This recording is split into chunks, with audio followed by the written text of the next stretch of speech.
बूढ़ेगंज हमावागंज बूढ़े 50 सालों से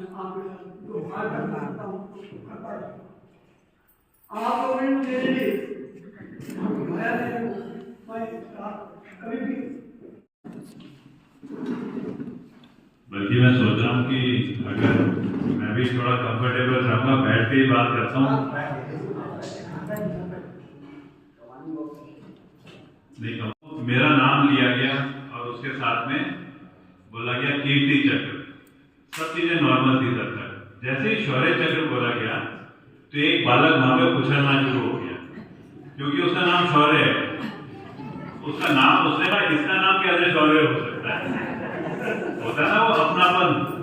अब वो उसकी उम्र में वही पहचान थी उसकी, लेकिन मेरी उम्र में आज जो पहचान है, वो सामने, जिनके सामने मैं बैठा हुआ हूँ, वो सारे उस ऑर्गेनाइजेशन हैं जिसमें मैं रहा हूँ।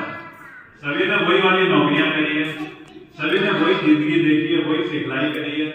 तो मेरे को लगता है कि बैठ के बात करूंगा तो जैसे वहां से शौर्य चक्र में नाम सुनते ही वो उछला था ना, तो हम भी अच्छे तरीके से बात कर पाएंगे। आज एक मकसद से आया हूं, लेकिन मकसद क्या है उसका बैकग्राउंड मेरे ख्याल से सबसे बढ़िया तो मैं खुद ही बता सकता हूं। राजनीतिक मकसद है, लेकिन वो शुरू क्यों हुआ मैं वो जरूर बहुत कम समय में शेयर करना चाहूंगा। जैसे मैं कह रहा था, हम सब जिस प्रकार से इस सेना में आए, मेरे को भी कहीं मौका मिला, बल्कि मैं थोड़ा उससे हमारे पास रिसोर्सेज, क्षमताएं होती हैं, उसमें सबसे ज्यादा दिल से जो प्रयास होता है हर माँ बाप का, वो है कि हम अपने बच्चे को कैसे पढ़ा करके और एक हमसे अच्छा बना सकें। ऐसे मेरे पिताजी ने भी मेरे को, मेरे भाई को बहुत अच्छे स्कूलों में पढ़ाना, जगह जगह देश में घुमाना। बल्कि मैं कहूँगा जितनी उम्र का भी ये श्रीमान जी हैं शौर्य, इस उम्र में मेरे को हेलीकॉप्टर में बैठने का, हवाई जहाज में बैठने के मौके मिले अपने पिताजी की वजह से। और ऐसे ही फिर हमारी भी अच्छी परवरिश बहुत अच्छे तरीके से जो बैकग्राउंड है उसमें हुई। और यही उम्र 20.5 साल में मैं फिर आर्मी में एक ऑफिसर बन गया। किस्मत मेरी, मैंने गढ़वाल राइफल चूज करी और मेरे को गढ़वाल राइफल 4 गढ़वाल मिली। उसमें मैंने कोई 17.5 साल नौकरी करी, 27.5 साल नौकरी करी। और उसके बाद 2018 में मैंने वॉलंटियर रिटायरमेंट लेकर के एक अपनी तरीके की जिंदगी में जी रहा हूँ। लेकिन ये जो 27.5 साल की मेरी नौकरी रही, मतलब मैं इसको अपनी किस्मत समझता हूँ कि ये तो एक, जिसे बोलते हैं अलग ही प्रकार की यूनिक एक हो रही है नौकरी पूरी।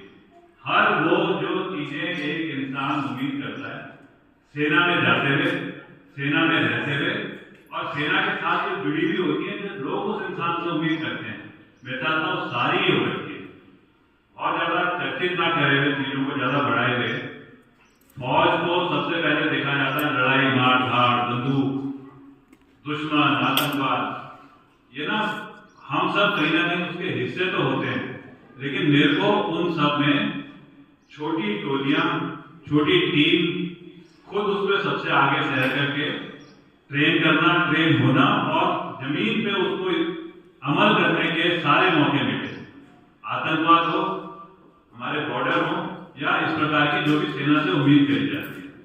पर्वतारोहण, दुनिया में कहते हैं कि पर्वतारोहण एक बहुत महंगा एक खेल है। मेरे को पर्वतारोहण इस भारतीय सेना की वजह से उस दर्जे का, उस प्रकार का मिला कि जो सबसे ऊंचा पहाड़ है इस देश, दुनिया में, माउंट एवरेस्ट, 40 लाख रुपए लगते हैं एक आदमी को चढ़ने में। हमें तो भारतीय सेना ने 2 बार चढ़ने के मौके दिए, और मौके भी दिए, तनख्वाह भी अलग थी और इनाम भी दिया उसके। एक और सिंह साहब बैठा हुआ पीछे, ये मतलब मैं समझता हूँ कि बहुत बढ़िया जो माउंटेनियर गढ़वाल राइफल या भारतीय सेना के हैं, उनमें सबसे ऊपर जो 3-4 नाम मैं याद कर सकता हूँ, उनमें से शायद ही गौर सिंह। लेकिन गौर सिंह जैसे बहुत सारे थे जिन्होंने मेरे को आगे करा। किस्मत मेरी की चर्चित में हो गया, ये साइलेंट अपने आप नीचे बैठ गए। ये सब मेरी किस्मत का हिस्सा। कहीं पे कहते हैं ना, दुश्मन को मारना, आतंकवादी को मारना, हमें तो मारने के भी मौके मिले। आजकल एक मेरा ना एक वीडियो चल रहा है, उस वीडियो में मैंने कहीं और जून में सबसे बड़ी जो आपदा आई थी केदारनाथ आपदा, जिसमें बहुत सारे लोग और खासकर केदारनाथ के नाम से जो चर्चा हुई वो ना सामने आई। वो करने का मौका मिला किसको? हमको, क्योंकि मैं नेहरू पर्वतारोहण संस्था का प्रधानाचार्य था और वो संस्था कई पहाड़ों में चलना, पहाड़ों में रेस्क्यू करना, पहाड़ों में काम करना इनको सिखाती है, पर मैं उसका प्रधानाचार्य था। अब ये इत्तेफाक था कि केदारनाथ पुनर्निर्माण उस समय उत्तराखंड सरकार के कुछ जो सरकारी डिपार्टमेंट होते हैं, PWD, इरिगेशन, बिजली विभाग, सिंचाई विभाग, इन्होंने ना सबने वहां की परिस्थितियां देख करके हाथ खड़े कर दिए थे कि यात्रा को चलाने के लिए 4 से 5 साल स्थगित करा जाए और जब एक बार दोबारा से तैयारियां हो जाए तब यात्रा शुरू करी जाए। लेकिन कहीं ना कहीं हम लोग इंसान हैं, ऐसा तो है नहीं कि अगर आपदा आ जाए या कुछ बहुत ही विपरीत हो जाए तो कुछ दिन तो हम हताश होते हैं, पर उसके बाद जिंदगी तो नहीं रुकती है। तो क्योंकि जिंदगी नहीं रुकती है तो मेरे से पूछा गया और मेरे को तो लगा कि पुनः प्रयास करा जाए। हमने केदारनाथ पुनर्निर्माण का 2014 में प्रयास शुरू करा और वो ना कामयाब होता चला गया, और क्योंकि कामयाब होता चला गया तो अखबार में मेरी फोटो, इंटरव्यू आने और एक चर्चा, क्योंकि केदारनाथ बाबा का तो एक अलग ही सत्य भावना है, वो सब चीजें बड़े अच्छे तरीके से मेरे साथ जुड़नी शुरू हो गई। उसी बीच में कहीं कुछ लोग आए मेरे पास कि हमारे बच्चों को सेना में भर्ती कराओ। तो ये तो हम सबको पता है फौज ही एक वो संस्था है जहाँ पे जुगाड़ नहीं चलता कोई। तो मैंने उनको भी ये बोला कि आप कर लो के कलकत्ता में ईस्टर्न आर्मी कमांडर थे। तो मैं सबके पास गया पर्सनली, इन्होंने मेरे से पूरी कहानी सुनी, फिर मेरे को बोलते हैं कि चल ठीक है, अब तो ये प्रोजेक्ट तो फेल है, तू अब क्या करेगा तू बताना, हम क्या कर सकते हैं तेरे। तब मैंने उनको बोला कि इस प्रोजेक्ट को हमें आगे बढ़ाना है। और जब ये बात उन्होंने सुनी तो उनको भी थोड़ा ताज्जुब सा हुआ कि ऐसा कैसे हो सकता है, सब लोग तो आगे पीछे थे।